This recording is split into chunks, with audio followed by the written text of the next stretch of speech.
Bien, bonsoir à toutes et à tous. Nous sommes heureux de vous accueillir ce soir pour le Zoom RH d'actualité sociale de juillet 2020. Nous avons le plaisir d'accueillir Maître Patricia Gomez-Talimi de PDGB Avocat et Maître Cristal Maguet, sa consoeur de PDGB Avocat également. Je vous rappelle simplement que ce webinaire est enregistré et que vous pouvez poser vos questions soit par le chat de Zoom, soit par mail à groupe.professionnel@gats.org. Voilà, à l'issue des interventions de Maître Gomez-Talimi et de Maître Maguet, nous aurons une session de questions-réponses et je cède immédiatement la parole à Maître Gomez-Talimi pour qu'elle nous présente les dernières actualités sociales. Merci Jean. J'ai le plaisir d'intervenir devant vous afin effectivement de parcourir ensemble l'actualité des 4 dernières semaines qui se sont écoulées. Une actualité toujours très riche, évidemment, en droit social, en droit du travail. Alors, on commence par l'actualité des textes et on poursuivra ensuite avec l'actualité de la jurisprudence. Donc, le point sur les textes du mois passé. Comme vous le savez, effectivement, le premier élément, c'est le changement qui est intervenu à la date du 1er juin sur l'activité partielle avec de nouvelles dispositions en la matière, puisqu'il a été prévu de créer un dispositif spécifique d'activité partielle avec une mise en place obligatoire par accord collectif. Il a également été prévu le maintien des garanties collectives complémentaires d'entreprise, et ce, parce qu'il y a eu un doute sur le fait que les salariés en activité partielle continuaient à pouvoir bénéficier des régimes de prévoyance de l'entreprise. Le doute est évidemment levé et les salariés en question bénéficient de l'activité partielle, de la prévoyance de l'entreprise durant l'activité partielle. Alors, nous avons pris le soin de faire un tableau particulièrement important et révélateur sur le régime de l'activité partielle avant et après la réforme. Donc, l'activité partielle actuelle se déclenche via une décision unilatérale de l'employeur et via une autorisation administrative. L'activité partielle a une durée de 6 mois. Elle peut aller jusqu'à une durée de 6 mois. L'employeur sollicite ce qu'on appelle un nombre d'heures chômables, donc un nombre d'heures indemnisées qui sera ensuite, le salaire sera remboursé, étant remboursé ensuite par l'État. Le volume est donc autorisé et a posteriori, l'entreprise adresse une demande de remboursement pour les heures réellement chômées.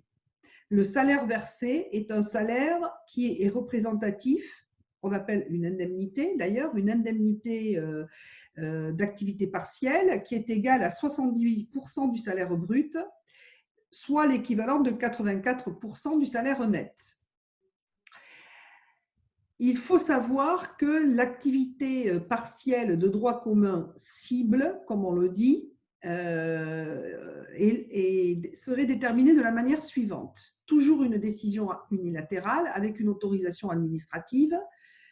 Il y aurait un principe de 3 mois renouvelable avec un maximum de 6 mois. L'employeur continuerait à solliciter effectivement un nombre d'heures chômables. Alors ça, c'est ce qui est envisagé.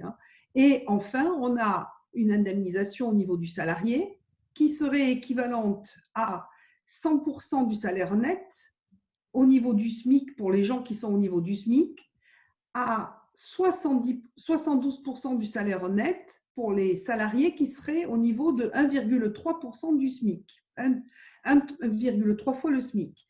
Et surtout, le fameux plancher donc de 8,03 € de l'heure resterait inchangé.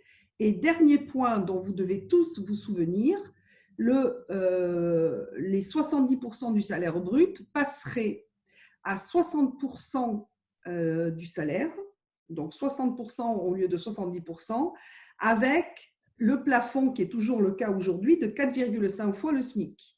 Donc, finalement, pour les petits salaires, ça resterait inchangé. L'employeur continuerait dans les mêmes conditions globalement à verser la même indemnité et lui à obtenir une allocation qui serait identique. Par contre, effectivement, on aurait la limite de 1,3 fois le SMIC et au-delà, l'employeur serait moins bien remboursé. Ensuite, il est possible que l'on arrive très rapidement à ce qu'on appelle une activité partielle de longue durée, qui serait un régime qui, lui, se substituerait au régime actuel, avec la possibilité de couvrir les 2 prochaines années. Alors, pas évidemment en une seule fois, parce que ça serait des périodes de 6 mois, mais avec un maximum de 2 ans. C'est pour vous dire combien aujourd'hui les pouvoirs publics sont conscients que la crise qui s'annonce va être une crise très, très dure pour les entreprises. Alors, la différence entre ce dispositif dit de longue durée et le dispositif actuel de droit commun, c'est que l'entreprise va devoir, pour en bénéficier, signer un accord. Donc, il va devoir y avoir un accord d'entreprise ou un accord de branche étendu, avec l'idée que ça ne sera pas un accord que l'on demandera simplement de signer, mais ça sera un accord soumis à un diagnostic et à un partage donc d'informations entre les représentants du personnel et l'entreprise. L'accord définira le volume maximal d'heures susceptibles d'être chômées et il y aura effectivement un maximum égal à 40% du temps de travail du salarié. Le volume sera apprécié salarié par salarié. Et on tombe sur une indemnisation qui est globalement celle que l'on connaît aujourd'hui, avec un plafond équivalent à 70% pour les salaires allant jusqu'à 4,5 fois le SMIC. Et toujours avec un plancher de 8,03 € de l'heure. Donc, le slide que vous pouvez visionner fait exactement le point sur le régime qui existe, le régime qui va exister jusqu'au 1er octobre et le régime qui est celui de l'activité partielle de longue durée qui va être soumis à la signature d'un accord d'entreprise. Alors, hormis l'activité partielle, nous avons des changements qui sont intervenus, toujours dans l'optique du Covid, afin de faciliter le recours au CDD, à l'intérim, au contrat d'insertion et au prêt de main-d'œuvre. Il est important de noter en la matière que les pouvoirs publics ont estimé que, là encore, par accord d'entreprise, les règles de renouvellement et de succession des CDD devaient être assouplies jusqu'au 31 décembre. Pourquoi ? Parce qu'il est considéré que le régime des CDD est un régime beaucoup trop lourd et est un régime qui est compliqué pour les entreprises puisqu'on a beaucoup de mal à saisir les subtilités du CDD. Donc, les règles se sont assouplies par la loi qui est intervenue, la loi du 17 juin 2020. Alors, il est évident que pour profiter de cet assouplissement, là encore, il faut signer un accord d'entreprise. De même, il a été décidé d'assouplir les contrats d'insertion avec un allongement de la durée des contrats d'insertion. Et enfin, on a remis au goût du jour un dispositif qui avait existé, mais qui n'a pas du tout été utilisé ou quasiment pas, c'est le dispositif dit Cherpion. Donc, pour vous donner un raccourci du dispositif Cherpion et du nouveau dispositif qui existe, c'est vous êtes une entreprise, par exemple, de papier, vous êtes un imprimeur, vous avez une masse salariale trop importante parce que vous perdez un gros client et vous ne voulez pas licencier pour motif économique parce que vous pensez que vous pouvez réajuster la situation, ou bien que une fois licencié, vous aurez du mal demain à réembaucher si vous avez de nouveaux contrats. Donc dans ce cas-là, il vous est possible de conclure une convention avec une entreprise qui n'est pas forcément d'ailleurs un industriel du papier, mais qui peut être une entreprise de votre bassin industriel ou de votre zone d'aménagement, et vous mettez à disposition pendant un certain temps les salariés, vos salariés auprès de l'entreprise. Donc, vous êtes l'entreprise prêteuse et vous avez une entreprise qui accueille en son sein les salariés parce qu'elle a des besoins de main-d'œuvre. Donc là, il est possible de faire une convention avec la dite entreprise. Le Covid et le confinement a coïncidé avec un aménagement des délais qui existent en matière de droit commercial, en matière de droit immobilier, mais également et surtout pour nous en matière de droit social et de droit de la sécurité sociale. Donc, nous avons eu ce qu'on appelle une suspension des délais ou une prorogation des délais, et les termes des délais ont été repoussés, les délais qui expirent entre la date du confinement, la date du 12 mars et aujourd'hui. Il y a eu donc des délais qui ont été repoussés jusqu'au 10 octobre 2020. Le délai pour faire les élections idem ont été repoussés, ces délais-là, et donc les entreprises ont le droit d'attendre le 1er septembre pour reprendre leur processus électoral en termes de CSE, par exemple. Et parallèlement, tout ce qui est procédure de reconnaissance des accidents du travail et maladies professionnelles, où il y a des délais, énormément de délais très spécifiques, ces délais limites ont été également repoussés. Pourquoi ?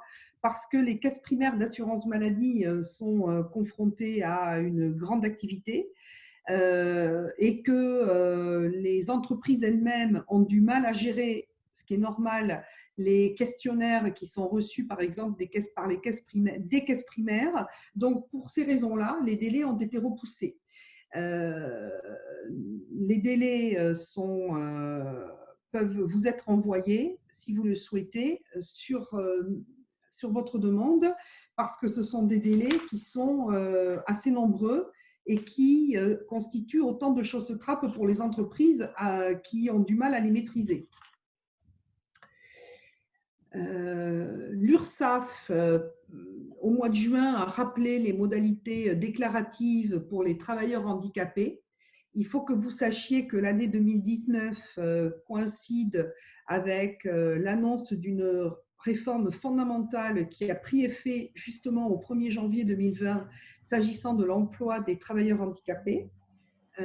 Et cette ardente nécessité de l'emploi des travailleurs pour les travailleurs handicapés, de l'emploi handicapé, comme on dit, s'est traduit par une réforme de la déclaration et de ce qu'on appelle le dispositif que connaissent bien les gestionnaires paye de la DSN. Voilà, donc le slide fait le point sur cette question qui est là encore très technique et pratique.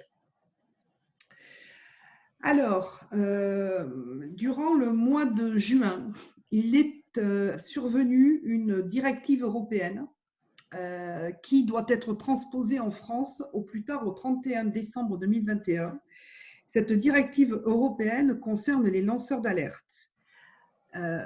Les lanceurs d'alerte, vous en avez tous entendu parler, ne serait-ce que par des scandales qui ont été déclenchés, notamment dans des banques ou tout bêtement sur le net, s'agissant de la fraude fiscale qui a été dénoncée par un salarié dans une entreprise qui concerne une banque. Et donc, c'est ce qu'on appelle un lanceur d'alerte. Donc, les entreprises doivent être équipées d'un registre.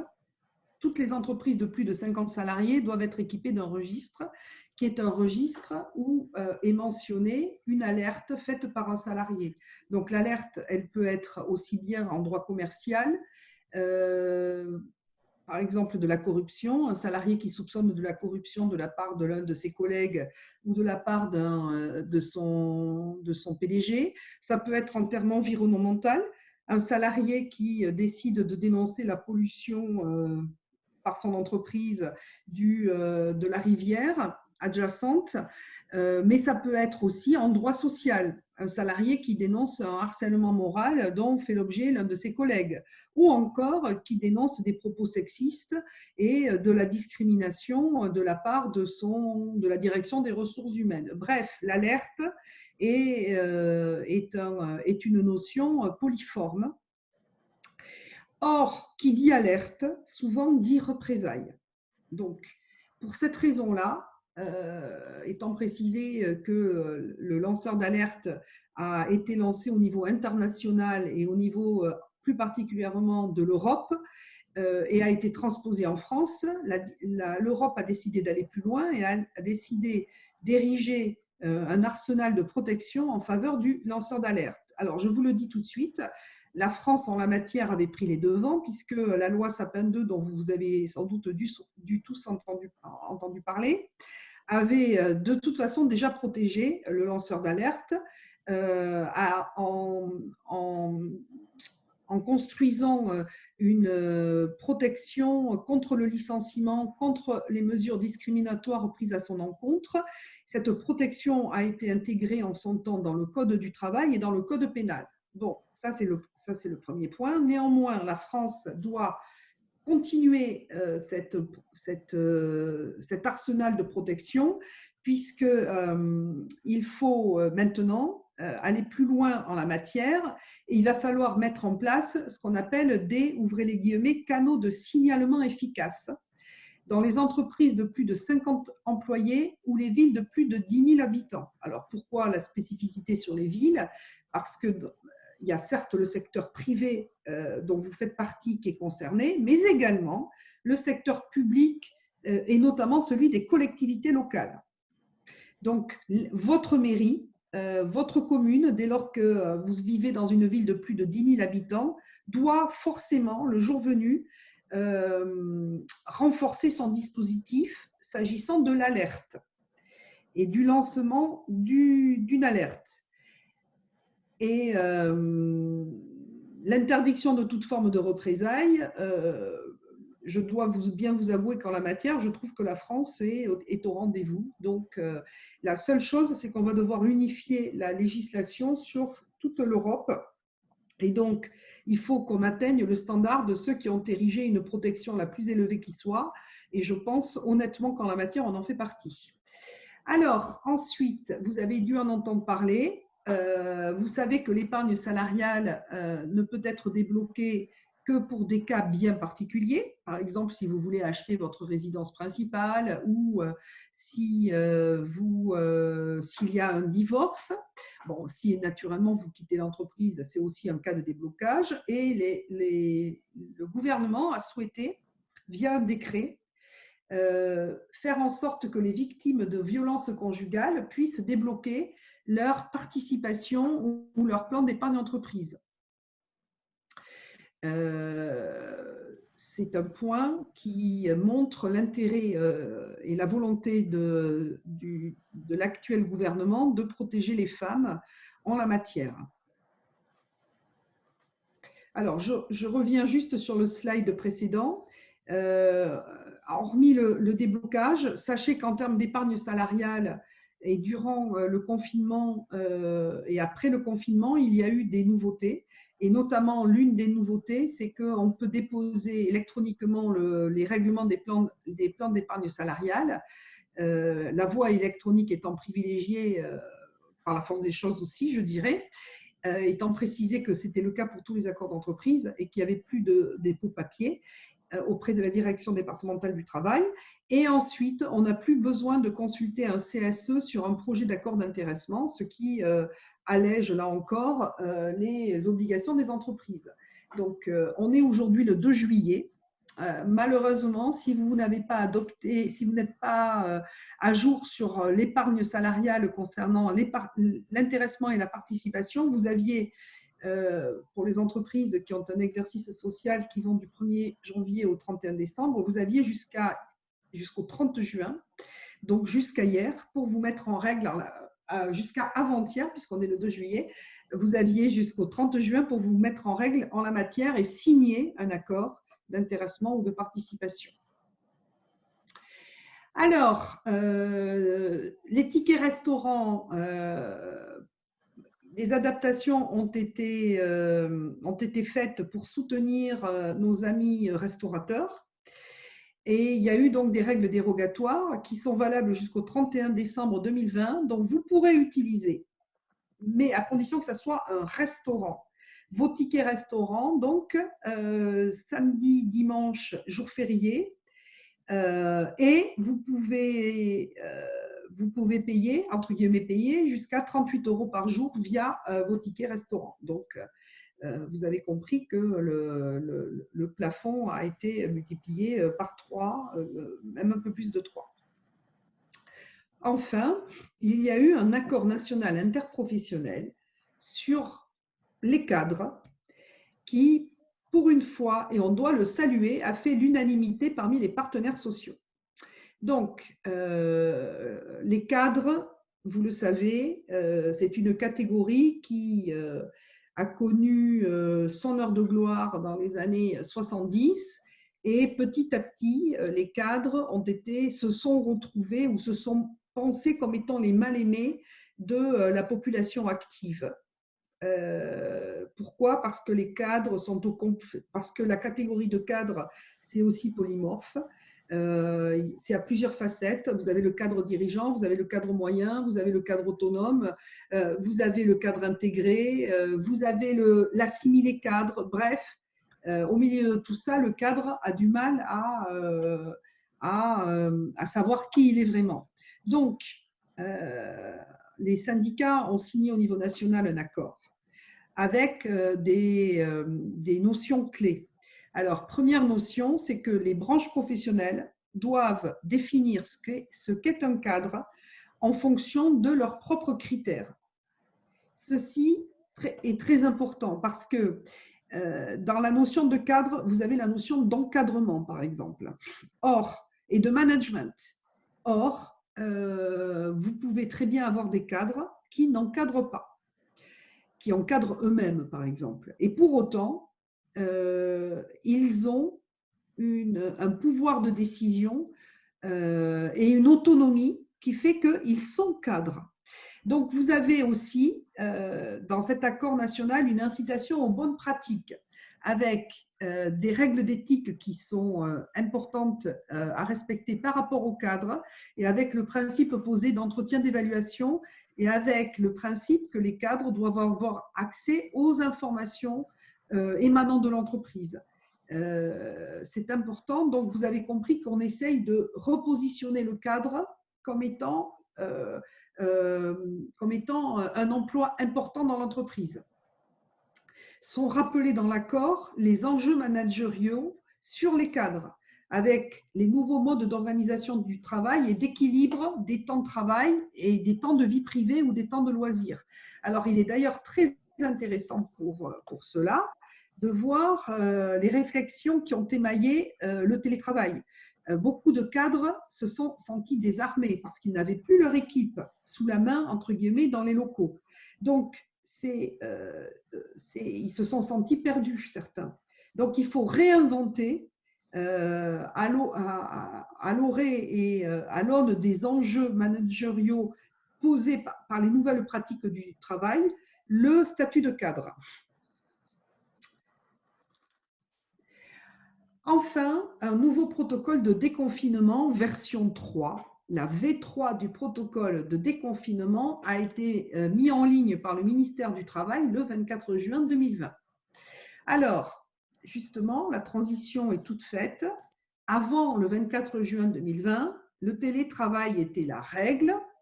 Depuis le 24 juin 2020, le télétravail n'est plus la norme. Mais l'idée est de faciliter le retour à la normalité de l'activité économique. Donc, le retour à la normalité passe par le retour au bureau. en respectant les règles sanitaires et avec un retour dit progressif. Donc, le protocole du 24 juin assouplit les règles que nous avions connues. On a toujours le respect de la distance d'au moins 1 mètre entre les personnes, mais la jauge des 4 mètres carrés qui avait posé tant de difficultés, notamment dans les open space, est devenue un simple outil qui reste proposé à titre individuel. Si la distance d'1 mètre ne peut pas être respectée, le port du masque est obligatoire. Et enfin, le salarié portera un masque lorsqu'il est en contact avec un groupe qui ne porte pas de masque. Il faut se rappeler qu'en la matière, vous avez 2 catégories de salariés qui sont à part, qui est la catégorie des personnes vulnérables, qui est définie à la fois par le ministère de la Santé et par un haut conseil de la santé qui définit ce que c'est les personnes vulnérables, mais également à côté des personnes vulnérables, vous avez les personnes qui côtoient les personnes vulnérables et les seniors. Et pour ces catégories-là, le télétravail doit continuer à être privilégié.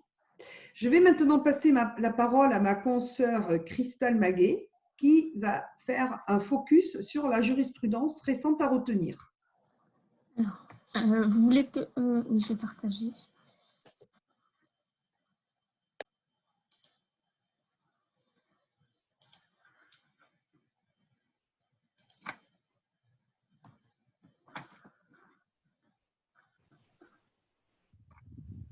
Parfait.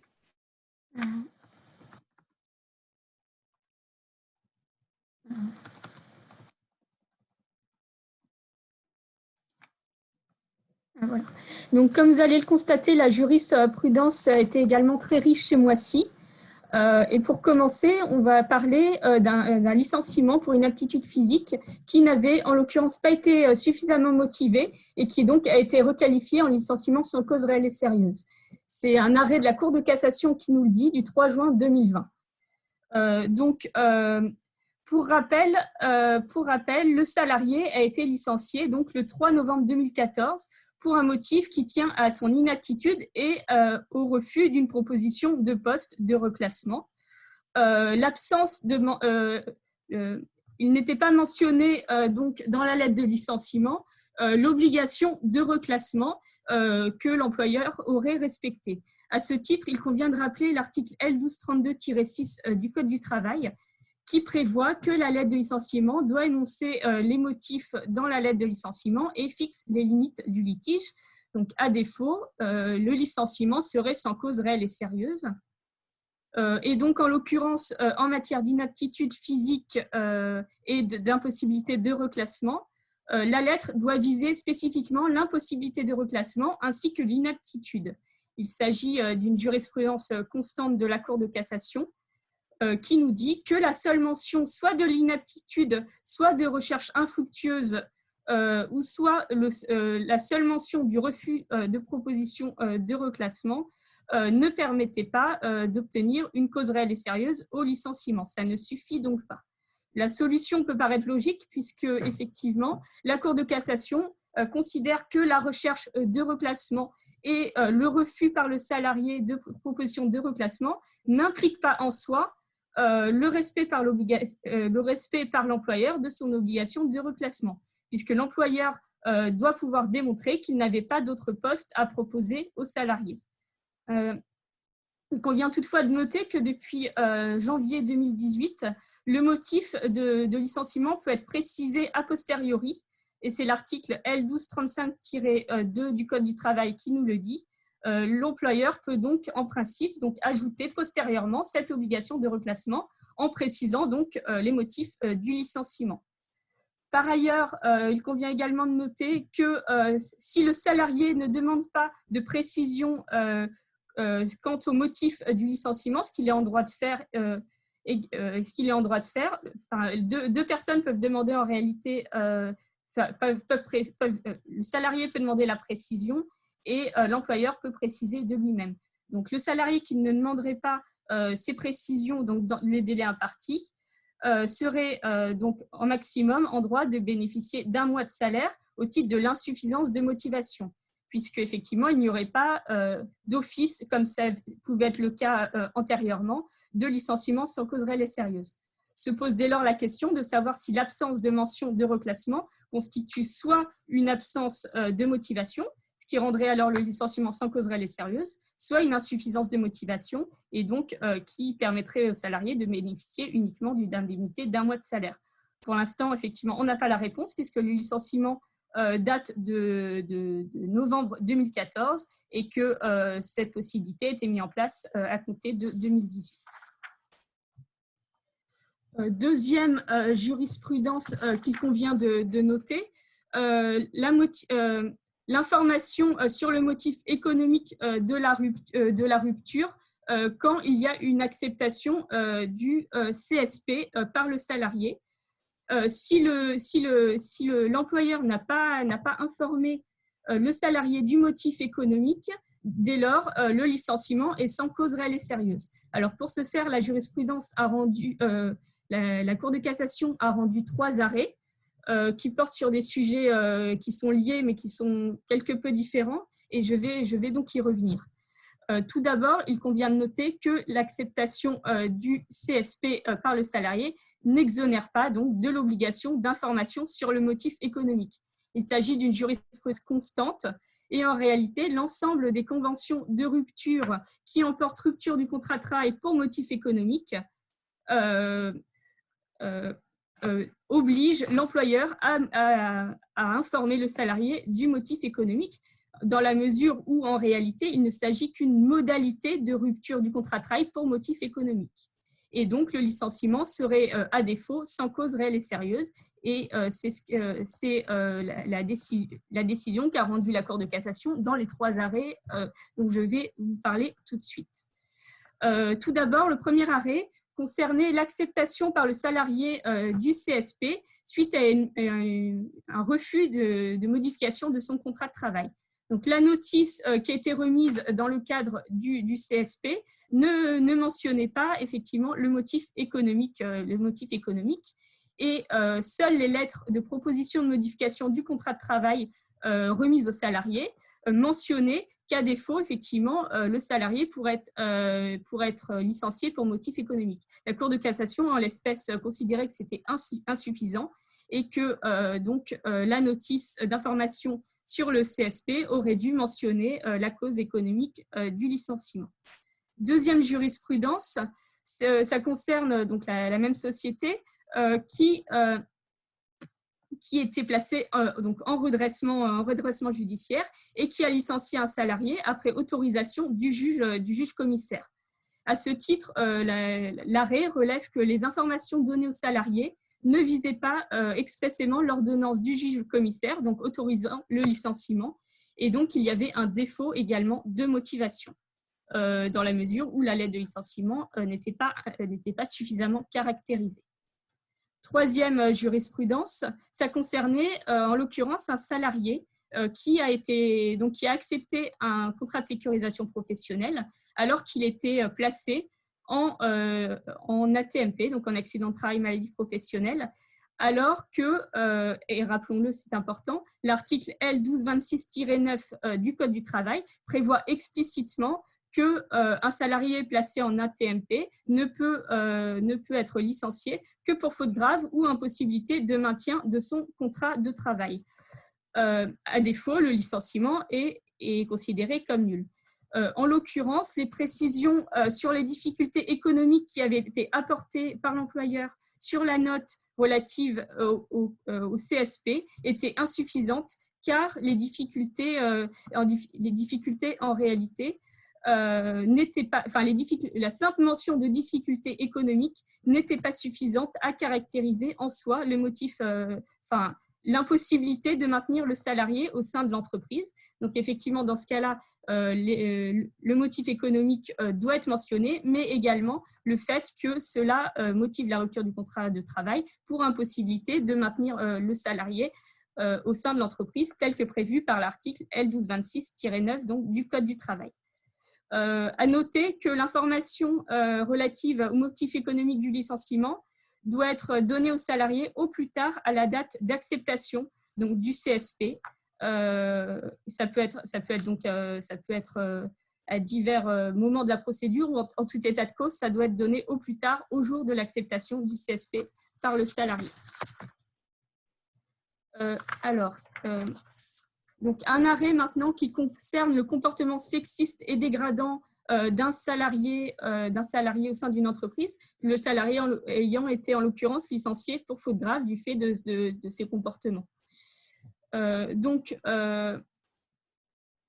La Cour de cassation en réalité estimait que la tenue de propos dégradants à caractère sexuel était une faute grave et que les faits étaient par nature incompatibles avec le maintien du salarié dans l'entreprise.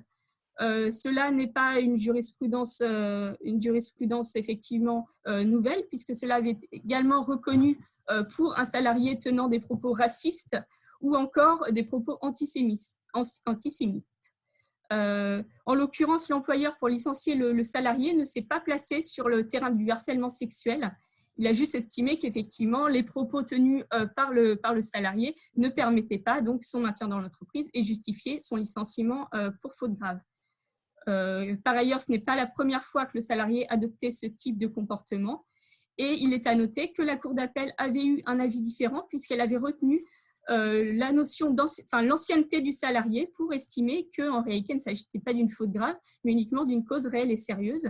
La Cour de cassation a cassé cette décision en estimant que donc, les propos dégradants à caractère sexuel constituaient en eux-mêmes une faute grave et qu'effectivement, l'ancienneté du salarié n'avait pas à être prise en compte.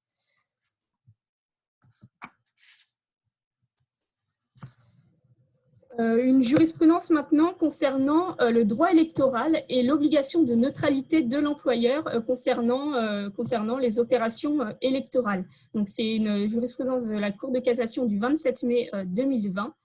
Et en réalité, c'est un syndicat qui demandait l'annulation des élections car un autre syndicat avait utilisé la liste de diffusion du CSE pour réaliser une propagande électorale, les autres syndicats n'ayant pas eu accès à cette liste et par conséquent n'ayant donc pas pu effectivement avoir les mêmes chances de diffuser leur propagande.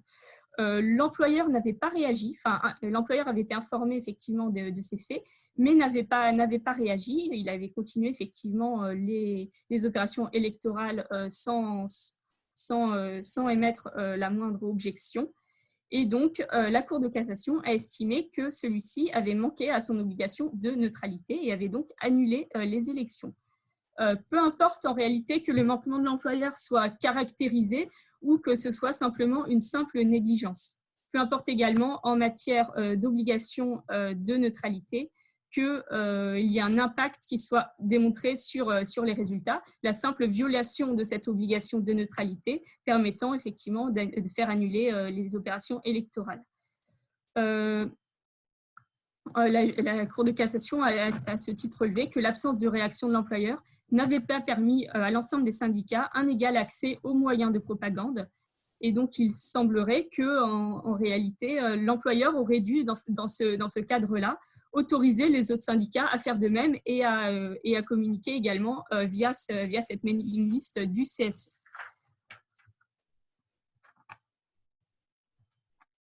Alors, une jurisprudence maintenant sur le harcèlement moral et sur la notion de burn-out, qui est en réalité l'ennui au travail. Donc, c'est la Cour d'appel de Paris. C'est un arrêt du 2 juin 2020.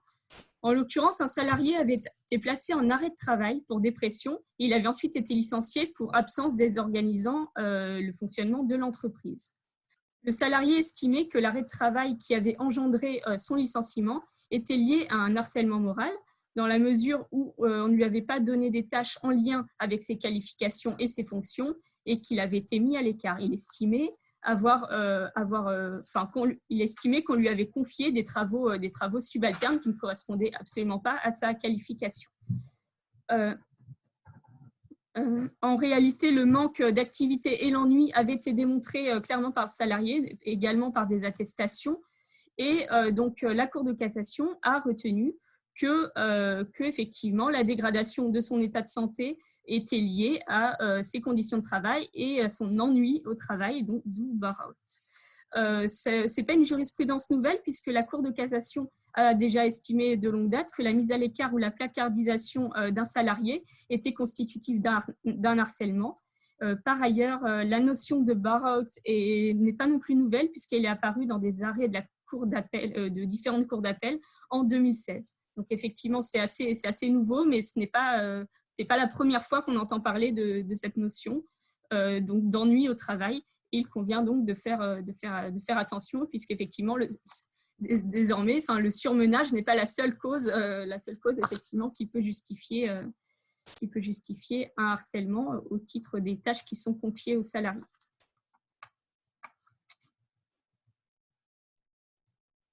Alors, un arrêt maintenant en matière de droit de la sécurité sociale, puisqu'en l'occurrence, il s'agit d'un arrêt portant sur la pratique d'une activité sportive pendant un arrêt de travail et l'octroi d'indemnités journalières de sécurité sociale.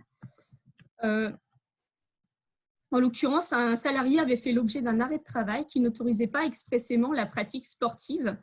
Donc, il n'était pas mentionné expressément sur cet arrêt de travail que le salarié était en droit donc, de pratiquer des activités sportives.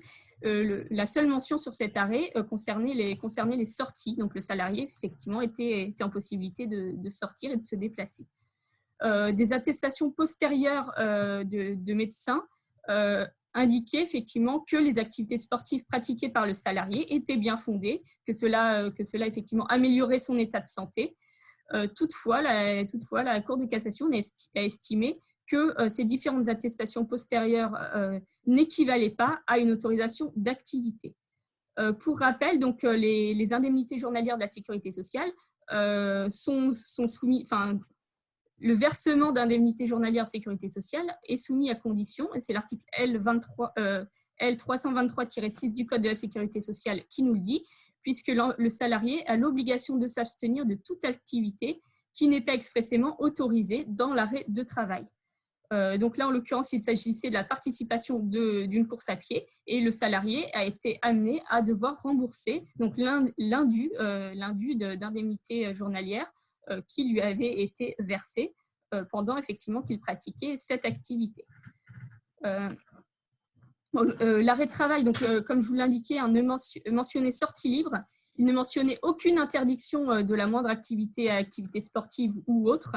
Et effectivement, des attestations postérieures de médecins indiquaient que le sport avait des bienfaits sur l'état de santé du salarié.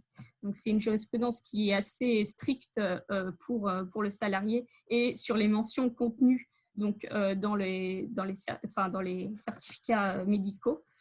Et il est à noter que ce n'est pas non plus nouveau.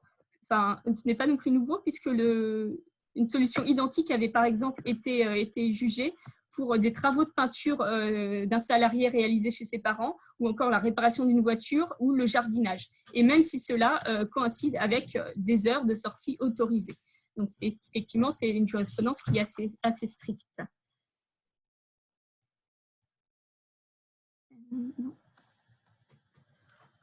Dernière jurisprudence, ça concerne le temps de pause d'un salarié qui est tenu de rester donc, pendant sa pause en tenue de travail.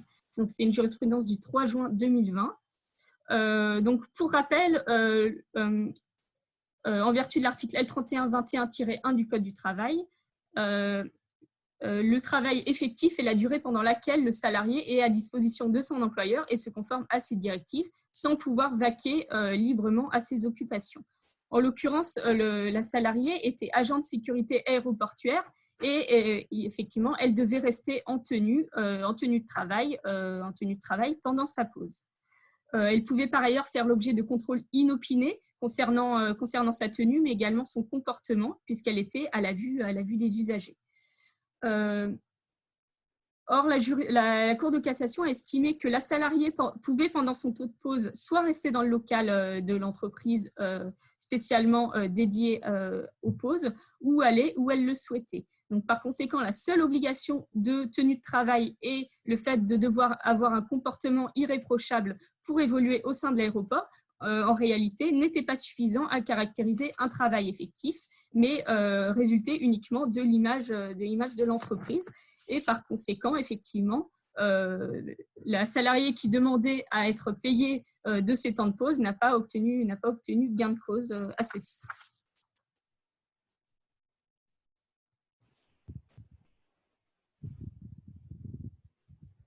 Alors, 24 heures chrono. Donc ça, c'est effectivement les dernières décisions et textes qui ont été rendus là de manière extrêmement récente. Et il y a plusieurs points. Donc tout d'abord, un point concernant la reconnaissance du Covid-19 en qualité de maladie professionnelle. C'est un communiqué du 30 juin 2020 qui nous indique cela. Et nous sommes en attente d'un texte afin de confirmer ce point. Donc ça concerne les salariés atteints de Covid-19 sous leur forme sévère. Et à ce titre, plusieurs points, puisqu'effectivement, il convient de distinguer le personnel de santé et le personnel autre. Donc concernant le personnel de santé, la reconnaissance en qualité de maladie professionnelle est automatique et systématique. Donc, le salarié n'a aucun besoin de démontrer qu'il a été contaminé sur son lieu de travail. Par ailleurs, il convient de noter que le personnel des établissements sanitaires et médico-sociaux est concerné, mais également le personnel non soignant en présentiel, qui travaillait en présentiel dans ces structures pendant l'épidémie, et également les salariés s'occupant du transport et de l'accompagnement. Donc effectivement, ça ne vise pas uniquement le personnel de santé à proprement parler, mais c'est un petit peu plus large. La reconnaissance est en outre facilitée pour le personnel autre, et effectivement, puisque en l'occurrence, il s'agit d'une reconnaissance d'une maladie professionnelle hors tableau, mais le taux d'incapacité permanente exigé de 25% ne l'est pas spécifiquement pour le Covid. Donc ça, c'est un point qui permet de faciliter effectivement la reconnaissance de la maladie professionnelle. Sur l'activité partielle maintenant, il convient de noter plusieurs points. Tout d'abord, du 1er juin au 30 septembre 2020, le remboursement aux entreprises est baissé à 60%, mais c'est maintenu à 70% pour les secteurs dont l'activité reste très réduite. Transport aérien, tourisme, hôtellerie, etc. Et également les secteurs connexes, la chute de leur chiffre d'affaires sur la période est égale à au moins égale à 80%. Donc, effectivement, c'est 60%, 70% pour les secteurs dont l'activité reste très réduite et également 70% pour les secteurs connexes dès lors qu'il y a une baisse très, très importante du chiffre d'affaires. Un nouveau régime va être mis en place, mais on l'a vu tout à l'heure, à compter du 1er octobre. Également, un décret sur la sécurisation de l'activité partielle. Donc, tout d'abord, la consultation du CSE en cas de demande d'activité partielle. Il est précisé à ce titre que cela ne concerne que les entreprises d'au moins 50 salariés. Il y avait un petit doute et une petite imprécision. Et là, effectivement, le décret est clair. Ça ne concerne que les entreprises d'au moins 50 salariés. Également, le remboursement du trop perçu par l'employeur au titre de l'indemnité pour activité partielle. Il est précisé que le remboursement doit être réalisé à l'Agence des services et de paiement dans un délai ne pouvant être inférieur à 30 jours et que le remboursement ne peut pas être exigé s'il est incompatible avec la situation économique de l'entreprise. Donc ça, effectivement, c'est assez important puisqu'il y a une particularité. Par ailleurs, l'activité partielle individualisée peut être mis en place depuis le 22 avril 2020 par accord collectif ou avis du CSE. Et effectivement, il y a des précisions sur la transmission de l'accord à la directe, les délais, etc. Il est également possible de grouper les demandes d'activité partielle pour les sociétés qui disposent de plus de 50 établissements et si effectivement l'activité partielle est demandée pour les mêmes motifs et sur la même période. Dans ce cas-là, il est effectivement possible de grouper la demande. Également, un point sur les heures d'équivalence et les heures supplémentaires. Donc, en principe, les heures d'équivalence et les heures supplémentaires ne sont pas indemnisables au titre du chômage partiel. Il y a une dérogation du 12 mars au 31 décembre 2020 sur les heures d'équivalence rémunérées et les heures supplémentaires structurelles.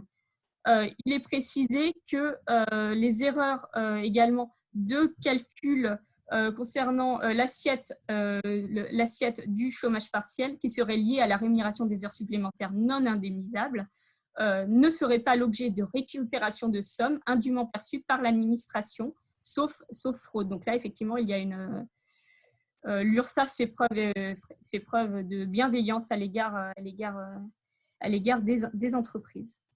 Dernier point, effectivement, au niveau des IJSS, il est à noter qu'il y a une suppression de la majoration pour enfants à charge à compter du 1er juillet 2020. Cela concerne les arrêts de travail prescrits à compter du 1er juillet, mais également les arrêts de travail prescrits antérieurement, mais effectivement pour lesquels il n'y aurait pas eu, le délai de 30 jours consécutifs n'aurait pas été atteint au 1er juillet 2020. Voilà. Bien, merci beaucoup, Maître Christelle Maguet, pour ce point très complet de la jurisprudence récente. Nous allons passer aux questions-réponses, si vous le voulez bien. J'ai une première question pour Maître Gomez-Talimi, qui est sur les accords collectifs. Vous avez dit que pour l'activité partielle, notamment l'activité partielle de longue durée, il était nécessaire de mettre en place ce type d'accord. Qu'est-ce qu'il doit contenir ? Alors, les accords devront obligatoirement comporter une clause relative à leur durée d'application. Il va falloir spécifier dans les accords les activités de votre entreprise et les salariés qui seront concernés par le chômage partiel. Il va falloir que vous précisiez les réductions d'horaires qui pourront donner lieu à indemnisation. Je vous ai dit tout à l'heure, le maximum que l'on peut atteindre, c'est 40% de la durée du travail d'un salarié. Et enfin, vos engagements, parce que c'est quand même le nerf de la guerre, les engagements que vous souscrivez pour préserver l'emploi. Parce que vous avez bien compris que vous ne pouvez espérer une permanence de l'aide de l'État qu'à condition que vous preniez des engagements de non-licenciement. Très bien, merci beaucoup. Maître Maguet, sur le comportement sexiste dont vous avez parlé tout à l'heure, est-ce qu'il doit être répété pour justifier le licenciement? Et puis, autre question aussi, est-ce qu'il doit concerner un collègue ou une collègue, ou est-ce que ça peut concerner une personne extérieure à l'entreprise, hein, par exemple un fournisseur? Alors, en l'occurrence, il convient de noter que l'employeur, pour licencier le salarié, ne s'était pas basé sur la notion de harcèlement sexuel, le harcèlement sexuel devant être un comportement répété. En l'espèce, il a été répété, mais il ne semble pas que ça soit une condition, puisqu'effectivement, l'attendu de la Cour de cassation ne mentionne pas cette notion de répétition, mais également le fait d'avoir tenu des propos dégradants à caractère sexuel. Donc, effectivement, il ne semble pas, en l'occurrence, qu'une répétition soit nécessaire. Il n'est pas nécessaire également que les propos visent forcément un collègue du salarié, puisqu'il a déjà été jugé à plusieurs reprises que les insultes à l'égard, par exemple, de clients ou de fournisseurs pouvaient constituer également des fautes graves, des fautes justifiant le licenciement. Oui, donc c'est très large. Oui. Merci beaucoup. Maître Gomez-Talimi, vous avez parlé de l'aménagement des mécanismes de suspension ou de prolongation des délais. Est-ce que vous pouvez nous rappeler juste brièvement les processus électoraux qui sont concernés par la reprise au 1er septembre, s'il vous plaît? Il s'agit du processus électoral de votre CSE. Donc, en fait, le CSE a pris place des délégués du personnel et du comité d'entreprise. Donc, en fait, il fallait que vous soyez en règle par rapport à votre obligation de CSE dès lors que vous avez 10 salariés et plus, qu'on s'entende bien. Donc, si vous n'avez pas pu faire vos élections en raison du confinement, bien vous avez donc possibilité de vous rattraper avec des tests studieux en la matière. D'accord, merci beaucoup. Maître Maguet, sur le licenciement pour inaptitude physique, qui n'est pas suffisamment motivé, il y a une obligation de reclassement. Est-ce que cette obligation de reclassement se limite aux postes vacants ou est-ce qu'elle est plus large? Rappel rapidement donc de l'obligation de reclassement. L'employeur doit formuler une proposition d'autres emplois appropriés aux capacités et aux préconisations du médecin du travail. En priorité, donc l'obligation de reclassement doit se faire dans l'entreprise et si ce n'est pas possible dans l'entreprise, dans les entreprises du groupe auquel le salarié appartient, auquel l'entreprise appartient potentiellement. Donc, ces entreprises du groupe devront être situées sur le territoire national et l'organisation, les activités ou le lieu d'exploitation devant permettre effectivement une permutation des salariés. Il est également possible de procéder à des mutations, aménagements, adaptations de postes, par exemple, de postes existants. Et il n'y a aucune obligation de création de postes de la part de l'employeur. D'accord, très bien. Donc, c'est pas les postes vacants, mais qui sont dans un périmètre assez large de toutes les entreprises du groupe. D'accord, très bien. Maître Gomez-Talimi, sur les travailleurs handicapés, est-ce qu'il y a des filières particulières pour trouver des travailleurs handicapés qui soient qualifiés pour les postes de l'entreprise? Écoutez, des filières particulières, ce que je sais, c'est que quand vous regardez les conseils de l'AGFIP en la matière, l'AGFIP vous dit pour trouver des travailleurs handicapés qui souhaitent travailler, déjà il faut que, et c'est l'AGFIP qui le dit en personne, donc elle vous dit consulter les sites internet, mais aussi et surtout, Jean, cibler les compétences et non pas plutôt que des diplômes en la matière. Et elle vous dit également de solliciter les agences de travail temporaire, de construire votre réseau et de faire appel à des spécialistes. Donc, pour vous répondre, oui, il y a quelques spécialistes des chasseurs de tête en la matière, mais je vous conseille de prendre contact avec l'AGFIP. D'accord, très bien. Merci. Maître Maguet, sur l'obligation de neutralité de l'employeur dans le cadre du droit électoral, comment est-ce qu'on peut l'établir, cette neutralité, quand il y a plusieurs syndicats dans l'entreprise? Est-ce qu'il y a un niveau de représentativité qui est pris en compte? Est-ce que tous les syndicats, y compris les moins représentatifs, doivent être traités de la même façon? Le niveau de représentativité au sein de l'entreprise ne joue pas, puisque l'obligation de neutralité, c'est justement l'obligation de l'obligation que l'ensemble des syndicats soient traités de manière égale. Et donc, effectivement, le niveau de représentativité du syndicat au sein de l'entreprise n'est pas un critère. D'accord, ok. Et, très bien. Sur Maître Gomez-Talimi, sur l'accord pour les cadres, qui a fait l'unanimité des partenaires sociaux, hein, dont vous avez parlé. Vous avez mentionné à un moment l'équilibre des temps de vie. Qu'est-ce que ça recouvre, cette notion? Ça recouvre en particulier le droit à la déconnexion, c'est-à-dire que quand vous êtes un cadre, il faut savoir faire en sorte de ne pas être forcément dérangé par son iPhone ou de ne pas avoir le réflexe de regarder l'iPhone. Donc, on vous demande, en particulier dans certaines entreprises qui ont adopté un accord en la matière, un accord sur la qualité de vie au travail, on demande au col blanc, effectivement, d'user avec parcimonie au-delà d'une certaine heure et jamais le week-end et jamais les congés de leur connexion Internet. Voilà. D'accord, mais si. Et alors ça, c'est le premier point. Et le deuxième point, Jean, c'est dans l'entretien d'évaluation annuel, vous avez un chapitre consacré à votre charge de travail. D'accord.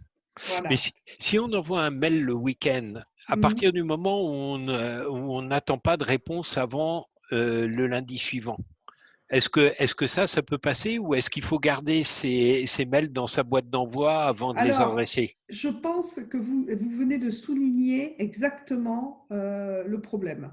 je pense qu'il faut s'abstenir d'envoyer un mail, même si on n'attend pas, on n'attend pas de réponse, parce que quand vous envoyez un mail, le week-end ou le soir, vous mettez la personne qui reçoit le mail en position éventuelle de répondre. Nous, personnellement, en tant qu'avocat, il nous arrive d'avoir des mails émanant de clients tard le soir ou le week-end. Voilà, à 1h du matin, on reçoit des mails de clients.